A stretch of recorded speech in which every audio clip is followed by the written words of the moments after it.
How to choose a board for your next project.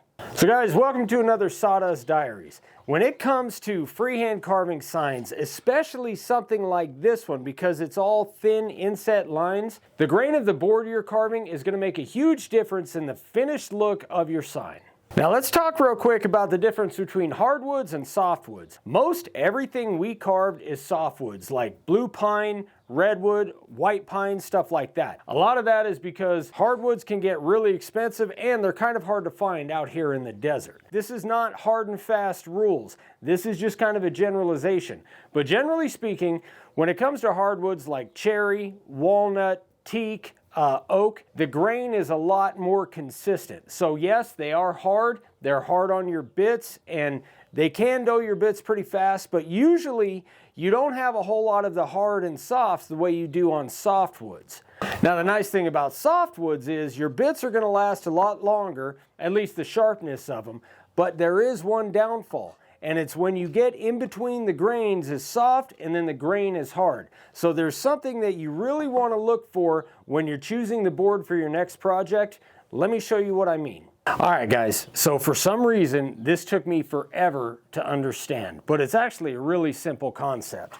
You can see the grain right here is going vertical. So we have this vertical grain right here, all these little lines. Now, generally speaking, again, not like a concrete rule, but generally speaking, this one's going to be hard to carve because when this grain is vertical like this, as you're pulling your router through, you're going to hit those hard spots, but in between the grain, like right here, it's going to be soft. So as you're pulling it through, it's going to go through soft stuff, then hit hard grain, and then as you get through that grain, it's going to get soft again. So your lines are going to be pretty squiggly. What you want to look for is something like this right here. This grain is going a lot more horizontal. Well, my Chabris's running out. This grain's going a lot more horizontal. I'm not the best at drawing, guys. Than, say, this part right here.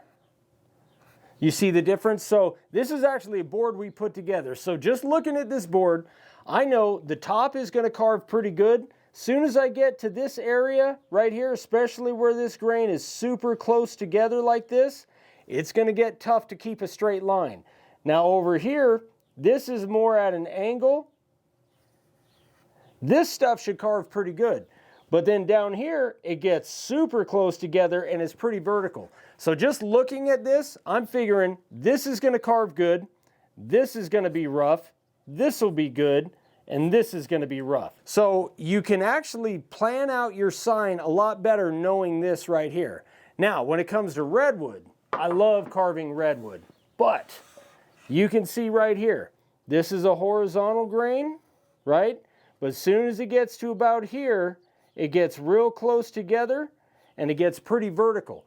So this part's going to carve really nice, and then this part over here is going to be tough to hold a line. Now it doesn't necessarily have anything to do with the color of the wood, because a lot of times, even in the real red stuff, you'll get that vertical grain too. So this is definitely something as you're choosing your boards, whether you're at Lowe's, Home Depot, Menards, wherever, you want to look at the end grain and you want to try to find the most horizontal grain you can to give you the best chance at holding a good solid line and not have a whole lot of the real hard, soft, hard, soft. All right, so I don't know how the sound is going to come through, but I'm going to give you guys an example. Now I'm just going to carve a straight line right through this piece of redwood. And what I want you to listen to is listen how the RPMs change as soon as I hit that vertical grain.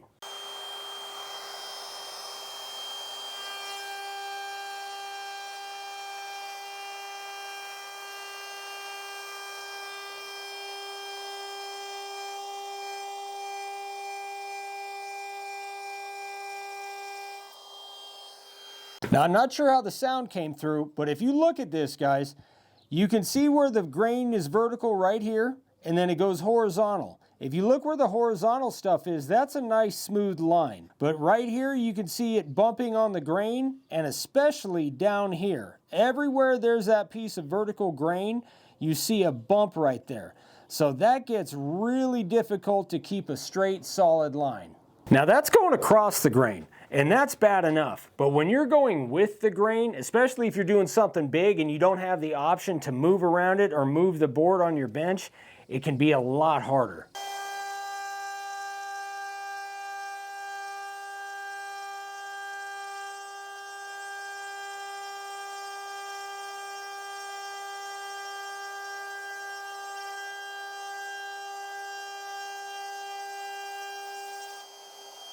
So starting here, it turned out okay. Then I got into a little bit softer stuff, but as soon as I was coming back into the grain, that grain grabbed my bit and took it straight instead of curved like I wanted to. So this was actually quite a bit harder to keep a decent line than this was. Now another huge aspect of this, guys, is keeping your router bits sharp and clean. Right? So even if you don't have to sharpen your router bits all the time, you want to keep them fairly clean, because the more crap that builds up on there, the duller they're going to get. When you have a dull router bit, sometimes it can be difficult to tell. And if you are having a really hard time keeping a straight line, it might be that your router bit's dull, it might be that your board is grainy, or it might be a combination of both.